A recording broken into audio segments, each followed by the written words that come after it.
Professor H. Kant. Welcome you again to the lecture series in political theory. In the next few lectures, I'll be speaking to you about feminist political theory. Are you surprised to see a man showing eagerness to speak on feminisms and women emancipation? True. Usually we see women activists and women scholars speaking on issues relating to patriarchy, gender discrimination, and women empowerment.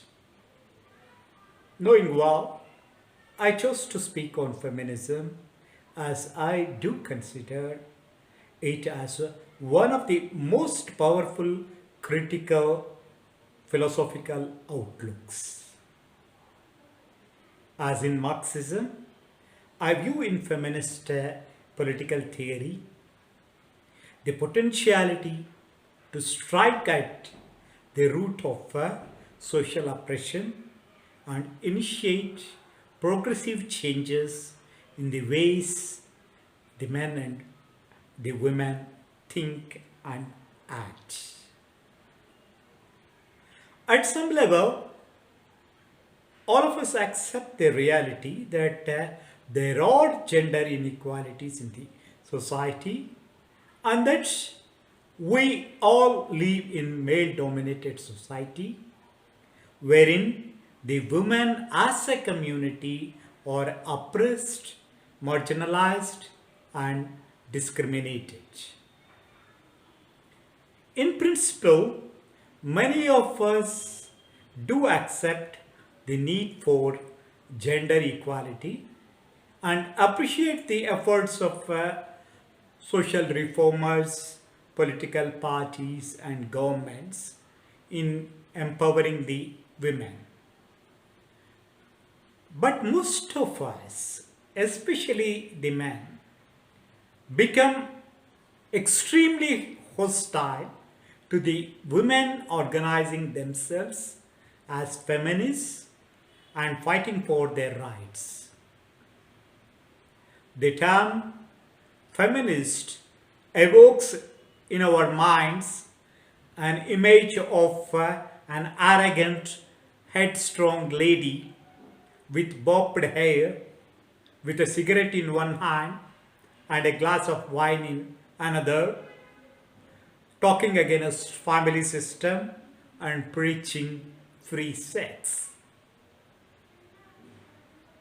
Although I am not unaware of the existence of such style feminists, it would be wrong to identify feminism with the bourgeois women aspiring for privileges that men enjoy in male-dominated society. Feminism is to be seen predominantly as an effort on the part of the women to realize their own emancipation. Feminism is not a coherent political ideology with a clear-cut strategy. There is no one woman philosopher who can be referred to as the mother of feminism. To be frank, feminism does not have one accepted theory, ideology, vision, or practice. There are different kinds of feminists representing different groups of women. Their understanding of the social roots of gender oppression and their strategies show considerable differences. So instead of saying feminism, it makes sense to say there are feminisms. So in this lecture, I am trying to introduce to you some of the dominant trends, feminist trends or feminist ideas coming from different feminist schools of thought. At first, let us talk about liberal feminism. Liberal feminism is an offshoot of anti-feudal democratic revolutions of 18th and 19th centuries, which aimed at upholding the human dignity and rights of man. Initially, the liberal democratic revolutions no doubt brought drastic changes in economic and political spheres. But they did not contribute much to improving the status of women. This realization found best expression in the writings of Mary Wollstonecraft, William D. Goose, Helen Taylor, J.S. Mill, Elizabeth Cady Stanton, Simone de Beauvoir, and Betty Friedan. Some of the classical liberal feminist works include the books such as A Vindication of the Rights of Women, Declaration of the Rights of Women and Female Citizens, The Subjection of Women, The Second Sex, Feminine Mystique, etc. These liberal feminists and their works exposed the gap between liberal philosophical claims and the actual status of women in liberal democracies. They pointed out how the women were prevented from enjoying natural rights to citizenship, education, property, and employment. They understood how the men, the state, and the church have deprived the women of their rights as human beings. To do away with the discrimination and inequalities, liberal feminists demanded adult franchise, freedom of speech, freedom of association, and freedom to participate in the making of laws that affect them. They also demanded right to education, property, and employment of women. While demanding equal share in the public domain, the liberal feminists have also problematized the public or the private sphere as well. They raised issues relating to marriage, divorce, and custodianship of children, and a share in property. By entering into the discourse on rights, they vigorously campaigned for legal and political rights for the women. Their persistent campaigns and mobilization led to granting of many liberal rights to the women in course of time. But all this could not ensure economic and social equality for the women. Even to this day, even in the most advanced capitalist countries like the US, Britain, and France, the women are seen as second-grade citizens, less important than men.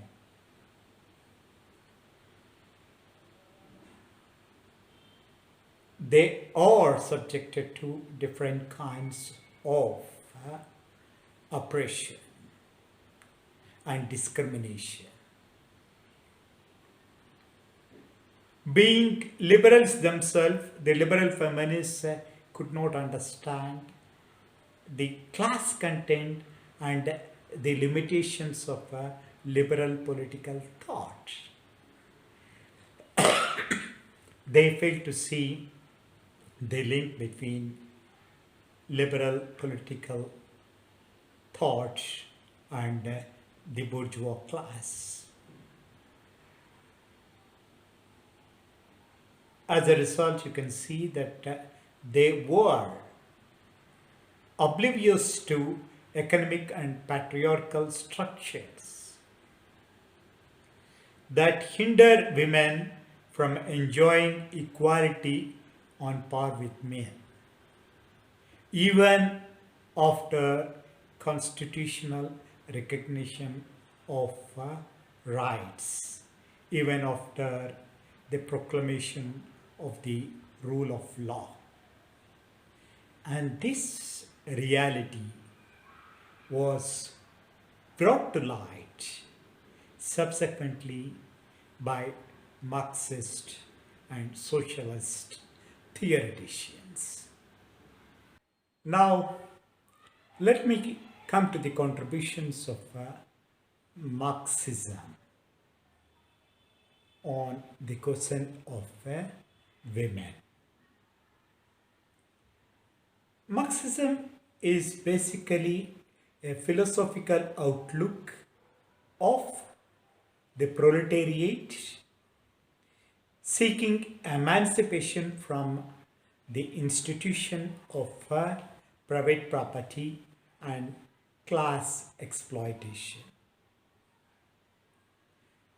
Marxist thinkers analyzed the exploitative nature of a capitalist economy and showed how the proletariat could organize themselves politically and destroy the capitalist rule,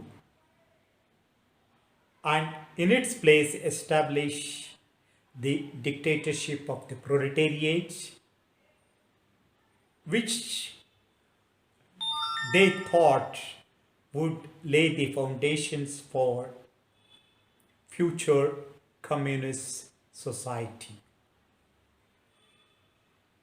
I have discussed various aspects of Marxist political theory in special series which are available to you on YouTube. You can have a look at it. Look at all of those lectures. But what about the women's question? Does Marxism have a theory of women's oppression and exploitation? Marxism claims that it has. Marxists assert that Marxism is relevant not only to the peasants, workers, and other laboring masses, but also to the women in general and to the working class women in particular. But where are these ideas written?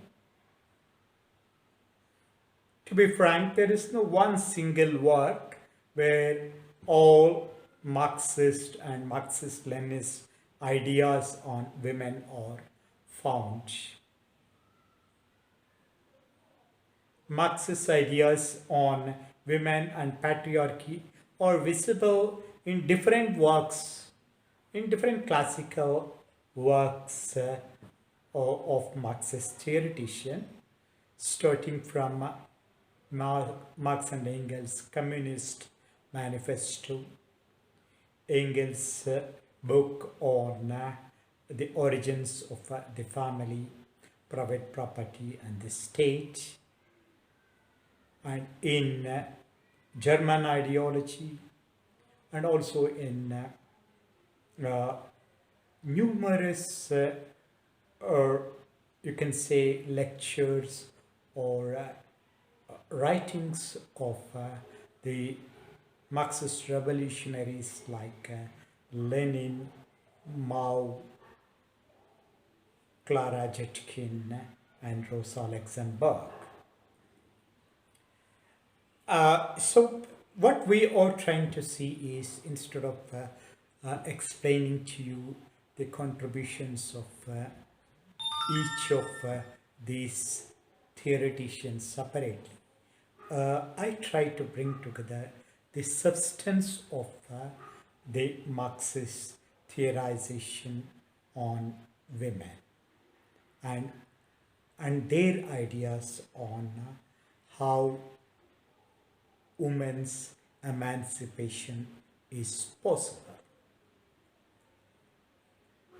First, I should say that Marxism basically believes that in the primitive societies where the institution of private property was not yet developed, the women enjoyed respect and was considered equal or sometimes even superior to man in some respects. Although Marxists acknowledge sexual division of labor, which they view it as natural division, they argue that in primitive societies, the women's labor as a caretaker, food gatherer, or as a artisan were valued on par with the men who were engaged in acts such as hunting and fishing. The identity of children then were based on mother's clan, and the women enjoyed respect and equal position in the society. It was only in course of the social division of labor where private property emerged and the society got divided into irreconcilable classes. It was then that patriarchal institutions emerged, forcing the women to give up mother's rights and subordinate themselves to the dictates of men within patriarchal monogamy family structures. Marxists see close linkage between patriarchy and private property. They believe that all women in the class divided societies are victims of patriarchy. Nature and form of patriarchy change along with the class relations. But women's subordination to patriarchy continues in all class societies. It means that as long as class societies exist, patriarchy also exists in some form, and hence the woman's oppression and subordination would continue, irrespective of the nature and form of this class society.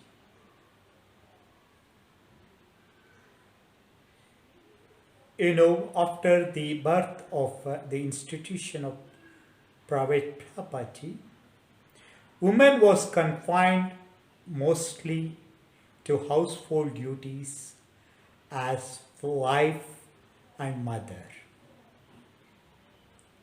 The man was viewed as a breadwinner. But as Lenin pointed out, the perception was not always correct. Even in slave and feudal societies, the women rendered service to men in different capacities. As peasant women, as weavers, and as artisans helping their men. But their services were rarely recognized, as they could not claim to income as individuals. The situation, however, changed with the rise of modern industry, which destroyed this small agricultural farms and even domestic industry, and compelled even the women and children to become wage laborers alongside men. By opening the doors for women's participation in social production, capitalism created conditions for the women to earn and enjoy economic freedom to a limited extent. But this freedom did not put an end to gender inequalities and to women's oppression. As Marx and Engels pointed it out, sexism and monogamous patriarchal family system continue to exist even in capitalist societies, treating the women as inferior and never equal to men. Like men, the working women are also the victims of a class exploitation. They are subject to exploitation by industrialists or the land owners. But Marxists acknowledge that alongside class exploitation, the working women are also subject to patriarchal oppression. Marxists argue that it is not possible for the women to liberate from patriarchal domination without simultaneously becoming a part of a class struggle against feudal and capitalist classes. Marxism appeals to the women to conduct a two-fold struggle against capitalism and also against patriarchy. They seem to believe that it is only after the destruction of private property that one can create the material conditions for the women's emancipation from patriarchy. Hence, they insist on the women joining the proletarian struggle for socialism.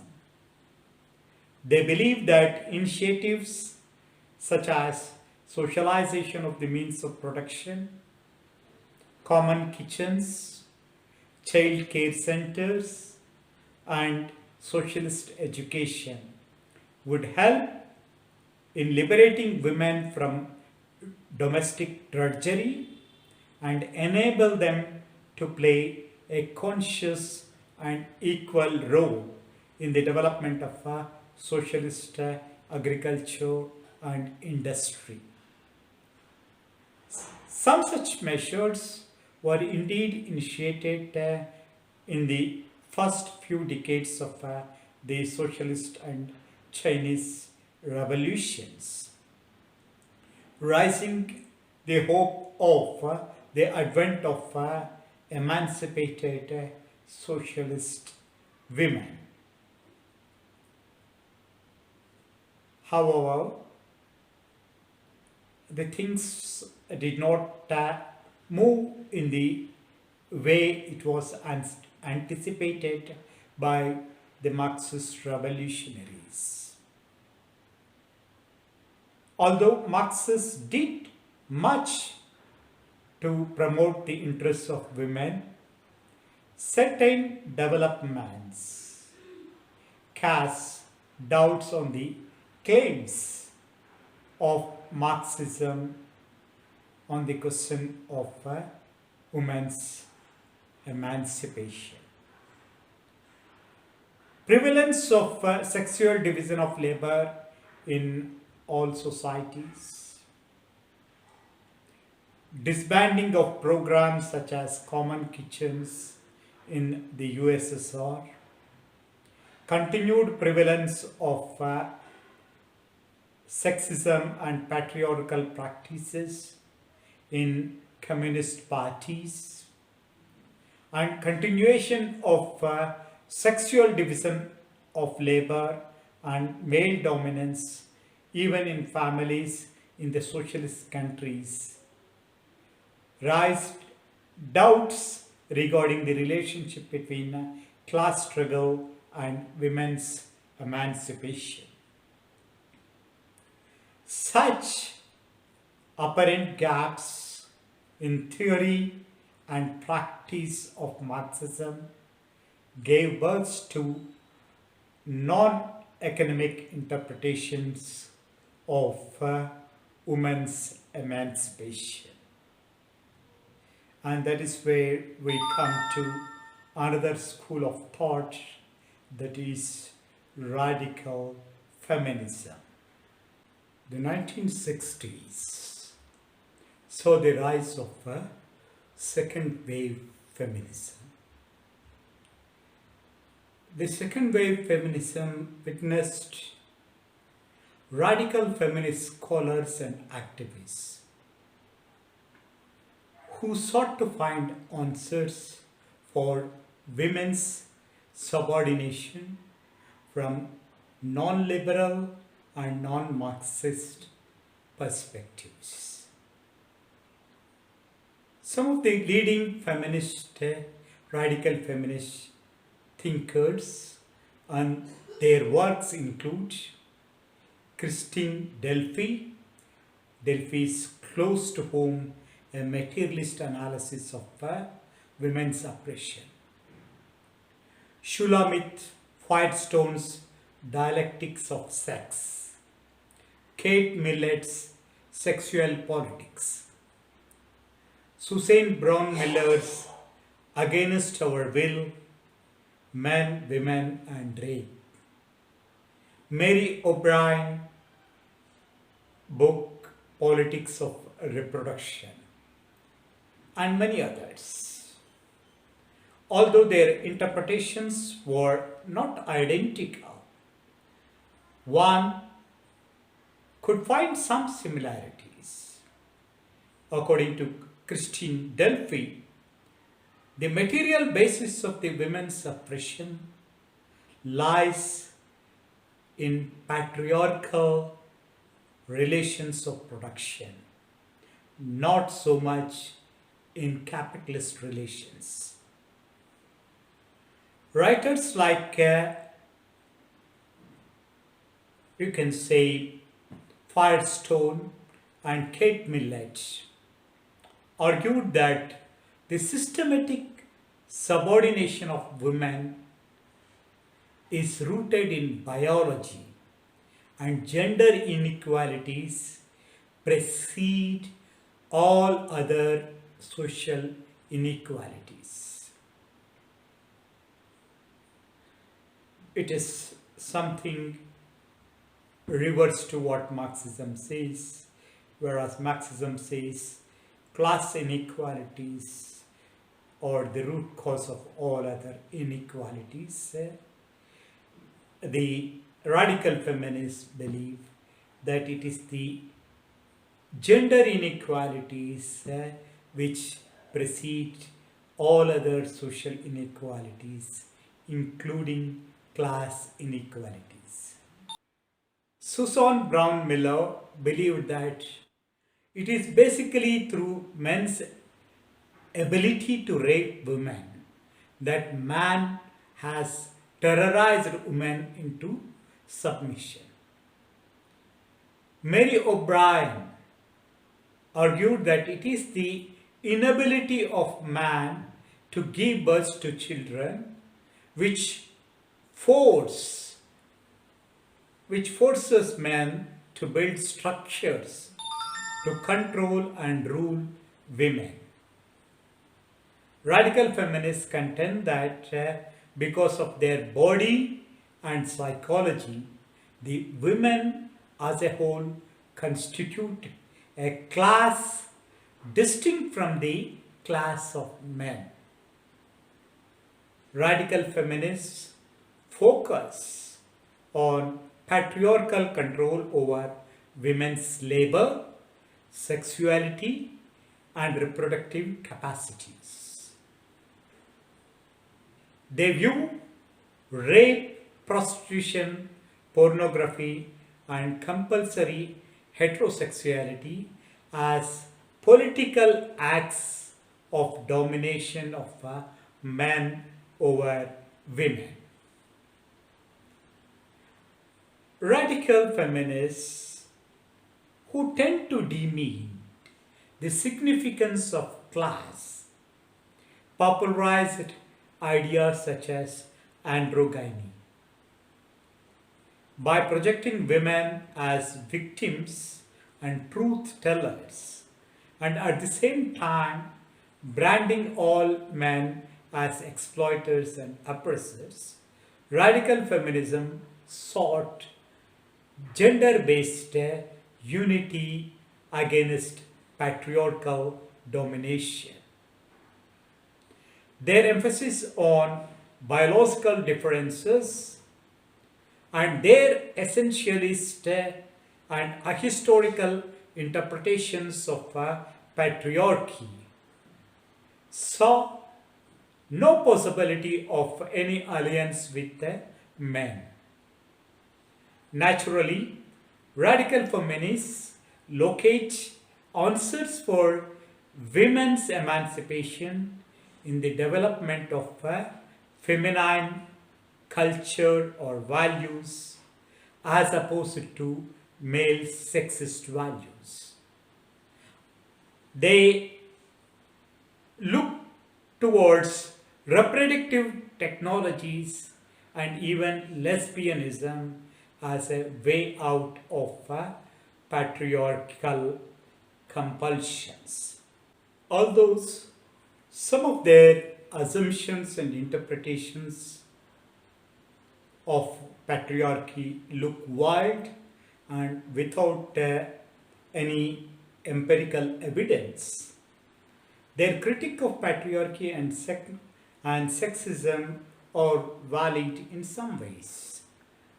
However, several critics pointed out later the racist character of radical feminism and castigated radical feminists as middle-class pro-lesbian women in the West, blind to class and racial differences among women.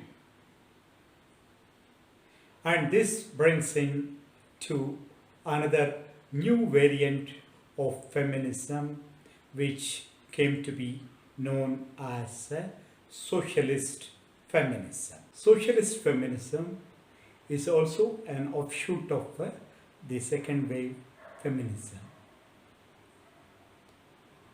I have explained to you the Marxist brand of feminism, which emphasized on the role of class, whereas the radical feminists they emphasized on the importance of patriarchy. In contrast to these two versions, socialist feminism seeks to produce a creative synthesis of Marxism and radical feminism.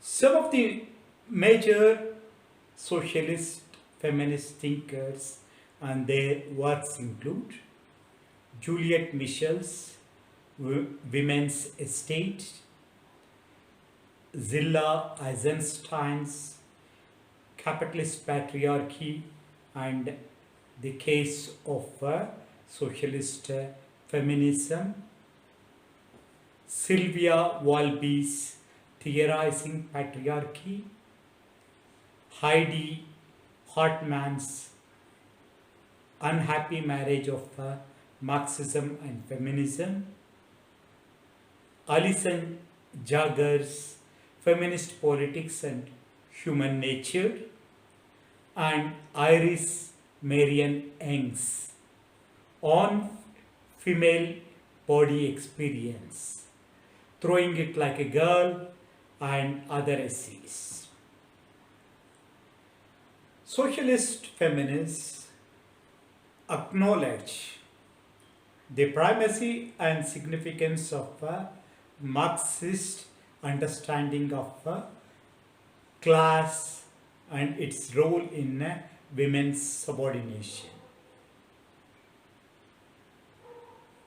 They complain that radical feminists have ignored the significance of class relations in capitalist society.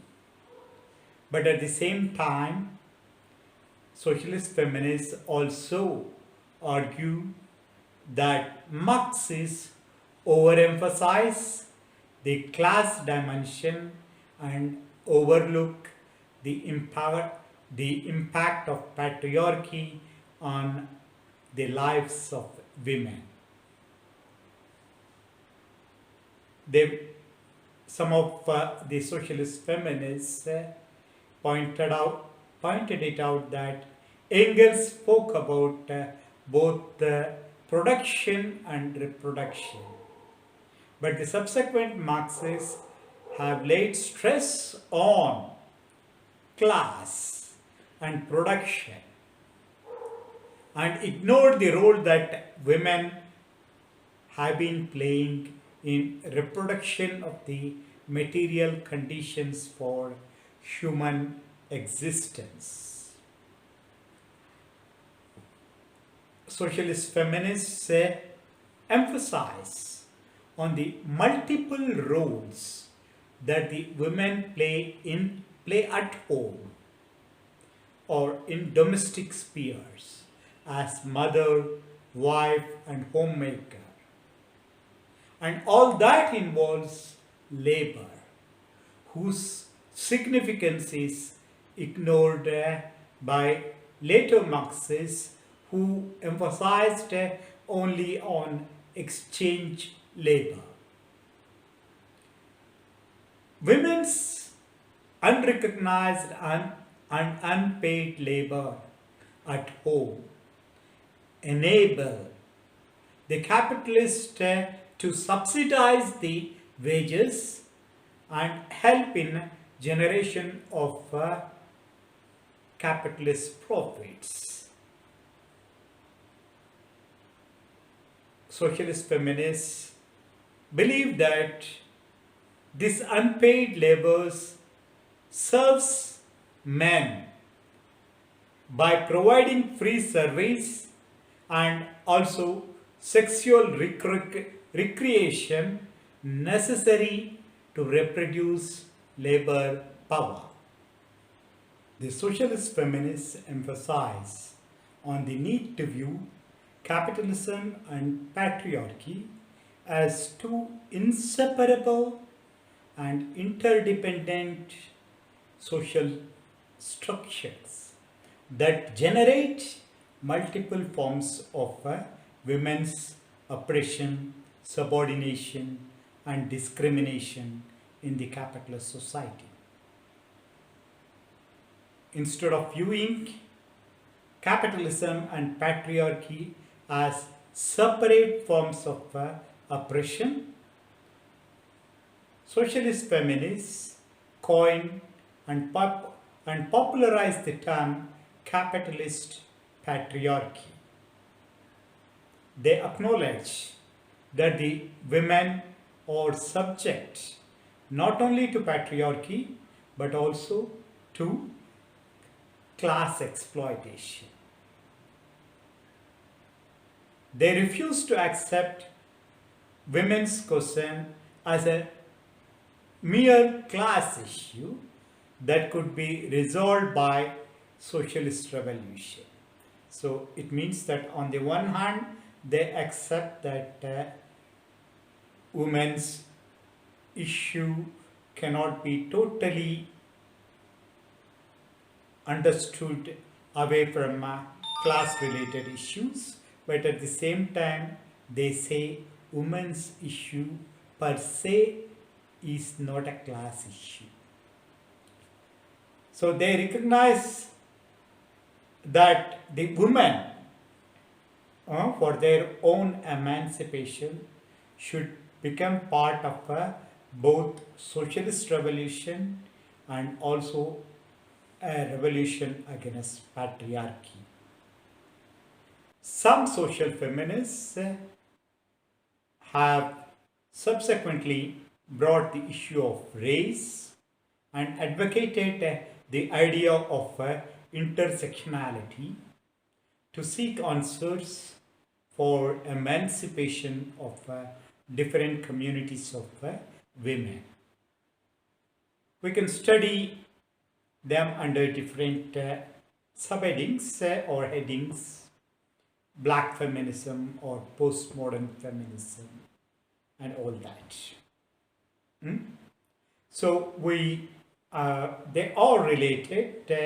They are a little further extension of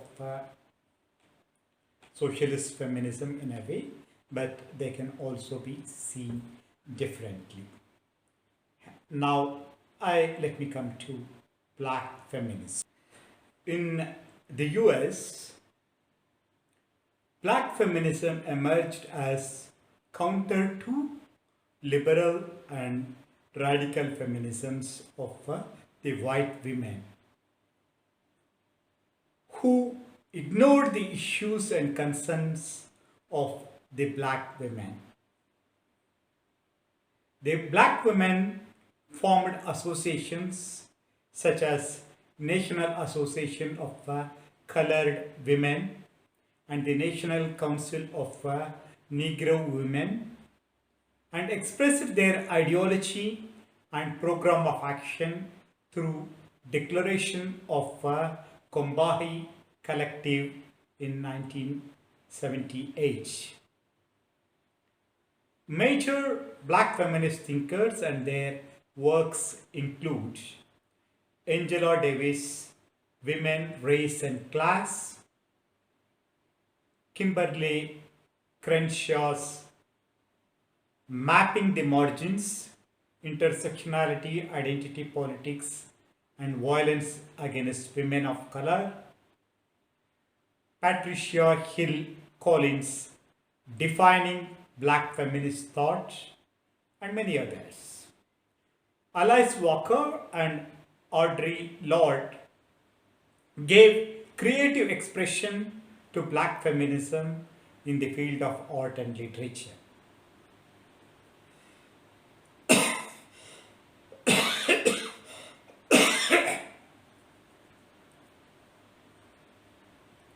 Black feminists oppose the essentialist and sex-based theories and unmasked the racial and the class base of radical feminists.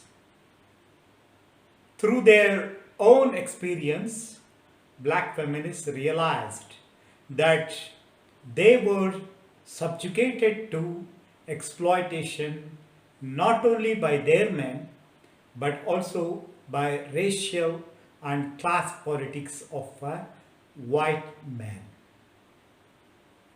According to them, the black women are subject to simultaneously to four types of domination: racial, gender, class, and heterosexual. They feel that without destroying the repressive capitalism, imperialism, and patriarchy, women's emancipation is not possible. Declaring themselves also as socialists, Black feminists argue that women's emancipation is not possible without socialist revolution. Similarly, even while declaring that they are lesbians, they made it clear that they do not consider all men as enemies. They express solidarity with the progressive black men in their fight against racism. But they also continue to oppose patriarchal practices to which black women are subject to within their own communities or societies. Black feminists brought to light the specificities and particularities of their own status and refused to be led by white feminists who saw only patriarchy as their real enemy. Black feminism laid the foundations for intersectionality studies in feminism, emphasizing on the need for understanding women's oppression from different vantage points. Black feminism influenced the women of other color, religion, and caste in non-Western countries to come out with their own particular variations of feminisms, focusing on the specificities. The ones I discussed are major influential traditions in political thought. Although one can debate over the relative merits and limitations of each of these traditions, one should admit that each feminist tradition has contributed in its own ways to the enhancement of our understanding of women's question. Liberal feminism did help in expanding the rights and freedoms of the women within liberal societies, although it could not ensure gender equality in true spirit. Marxist feminism addressed the problems of the working women and showed how their problems are intricately associated with the class question. Radical feminism on its part threw light on the role of patriarchy in controlling women's sexuality and freedoms. Socialist feminists, on the other hand, emphasized on the need for fighting simultaneously against capitalism as well as patriarchy.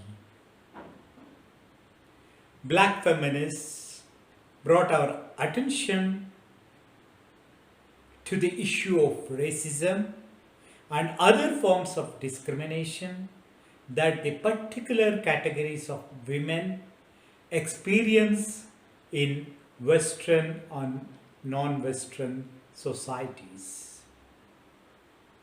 Of late, we have been talking about third world feminism, postmodern feminism, or post-colonial feminism and Dalit feminism, and all in a way pitting against universalist interpretations of class and gender.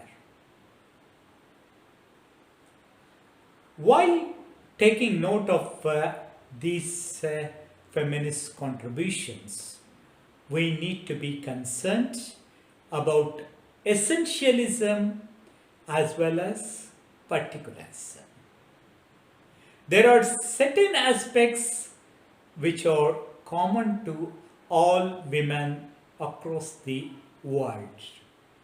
Class and patriarchy influence all categories of women in some ways or the other. However, depending on the class, community, region, country, and the time period to which one belongs, status of women may show some differences across time and space. Some sections of women may be different and may be better than others. But these differences should not make one ignore the commonalities as well. It is a challenge for the feminists how they recognize and negotiate differences and still bring some kind of unity among different sections of women exploited by capitalism and oppressed by particular forms of patriarchy. Let me end my long talk here and reserve discussion on other aspects of feminism in the next talk. I'll be happy to listen to you. Your opinions matter a lot. If you differ with me or if you add to what I say, you are free to write your comments in the comment sections given below.